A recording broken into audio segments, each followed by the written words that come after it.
Good morning to everyone. और आज का जो हमारा टॉपिक्स है वो है injection moulding parts and it's work. तो आज हम इसके बारे में सीखेंगे कि इंजेक्शन मोल्डिंग के पार्ट्स क्या क्या होते हैं और इसके क्या काम होते हैं। तो चलिए देखते हैं कि क्या क्या होता है। जैसा कि आप देख रहे हैं कि आपके सामने एक इंजेक्शन मोल्डिंग मशीन है। और बेसिकली जो इंजेक्शन मोल्डिंग मशीन होता है वो 2 यूनिट्स में डिवाइड होता है। जो पहला होता है वो इंजेक्शन यूनिट, और जो दूसरा होता है वो क्लैंपिंग यूनिट होता है।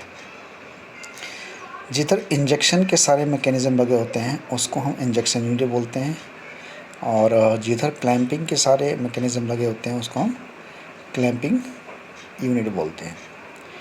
तो हम देखते हैं कि इंजेक्शन यूनिट में कौन कौन से पार्ट होते हैं। तो सबसे पहले hopper, heater band, nozzle, barrel, screw position indicator, screw motor, ये सारे जो हैं वो इंजेक्शन यूनिट्स के पार्ट्स हैं।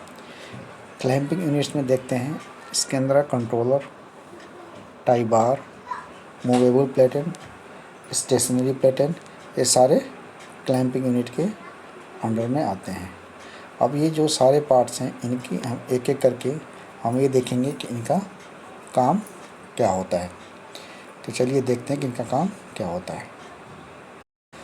जैसा कि मैंने ऊपर बताया था कि इंजेक्शन जो मोल्डिंग मशीन है वो 2 यूनिट्स में डिवाइड होता है, क्लैंपिंग यूनिट्स और इंजेक्शन यूनिट। तो इंजेक्शन यूनिट के हम पार्ट्स को देखेंगे सबसे पहले कि इंजेक्शन यूनिट के कौन कौन से पार्ट हैं। तो सबसे पहले हम देखेंगे हॉपर के बारे में। हॉपर क्या होता है? एक्चुअली हॉपर एक फनल शेप्ड कंटेनर है जो फीड थ्रोट के ऊपर माउंटेड होता है, और जो बेसिकली जो इसका यूज़ होता है वो मेटल स्टोरेज के लिए और हीटिंग के लिए होता है। इसके अंदर इतनी होती है कि 2 से 3 घंटे का मेटल हम स्टोरेज कर सकते हैं। और जो इसकी प्री हीटिंग है, जो हमारी जो भी हम मेटल चलाते रहते हैं मशीन के अंदर, उस मटेरियल के एक स्पेसिफिक टेम्परेचर और टाइम्स होता है प्री हीटिंग के लिए, उसको हम उस टेम्परेचर और टाइम से हम उसको प्री हीट करते हैं। तो नेक्स्ट देखते हैं। अब जो नेक्स्ट है हमारा वो है हीटर। हीटर क्या होता है? बैरल के ऊपर माउंटेड होता है, और जो इसका मेन यूज़ होता है वो हीटिंग प्रोवाइड करने का काम करता है।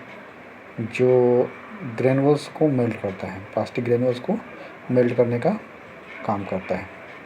इसके बाद से जो हमारा नेक्स्ट हमारा वो है नोज़ल। नोज़ल एक राउंड शेप का होता है, और यह एक बैरल के आगे माउंटेड होता है, और इसका जो मेन काम होता है वो मेटल को ट्रांसफ़र होता है यहाँ से फ्रॉम बैरल से मोड के अंदर। नोज़ल के आगे एक इसके अंदर ओरिफिस होती है जो 3 से 4 mm होता है, और ये जो ओरिफिस होती है ये बहुत ही इम्पोर्टेंट होता है। जो नेक्स्ट है वो है बैरल। बैरल एक मेटालिक सिलेंडर है होता है जिसके अंदर स्क्रू हमारा फिट होता है, और उस बैरल के ऊपर हीटर लगे होते हैं जो हीटिंग प्रोवाइड करने का काम करते हैं। जो हम नेक्स्ट बात करेंगे वो क्लैंपिंग यूनिट के बारे में बात करेंगे कि जैसे मैंने ऊपर बताया था कि जिधर क्लैंपिंग के मैकेनिज़्म होते हैं उसको हम क्लैंपिंग यूनिट कहते हैं, जिसके अंदर हमारा टाई बार है। टाई बार क्या होता है कि एक लार्ज डायमीटर का होता है रोड होता है जो फिक्स प्लेटन ए और बी के साथ कनेक्ट होता है, और इसके बीच में मूविंग प्लेटन होती है जो रनिंग करती है। इसके बाद से है टॉगल। टॉगल क्या होता है कि एक सीजर टाइप में होता है, और ये क्या होता है कि मोल्ड ओपन और क्लोज करने के लिए हम इसका यूज़ करते हैं। जो टॉगल जो क्लैंपिंग मैकेनिज़्म होता है टॉगल टाइप में होता है, हाइड्रोलिक टाइप में होता है, में भी होता है। अब जो नेक्स्ट हम बात करेंगे वो स्टेशनरी प्लेटन बी और स्टेशनरी प्लेटन ये क्या होते हैं। तो पहले बात करते हैं स्टेशनरी प्लेटन बी क्या होते हैं।